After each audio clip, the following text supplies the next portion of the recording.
Изборът само на тонове на кожата в Adobe Photoshop може да бъде прост и ефективен процес с бързи и удовлетворяващи резултати. За да започнете, отидете в менюто Select и изберете опцията Color Range. Това ви позволява да изберете специфичен цветови диапазон в изображението. От падащото меню изберете опцията за тонове на кожата, а за още по-голяма точност активирайте опцията за откриване на лица. Регулирайте избраната област, като манипулирате плъзгача Fuzziness. Това ще ви позволи да включите или изключите сходни пиксели при нужда. Можете да превключите на бърз преглед на маска от прозореца за преглед на избора в долната част. След като сте готови, кликнете на ОК, за да потвърдите избора си.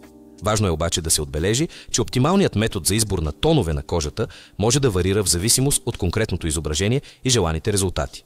Следователно, експериментирането и персонализацията са ключови за постигане на най-добри резултати.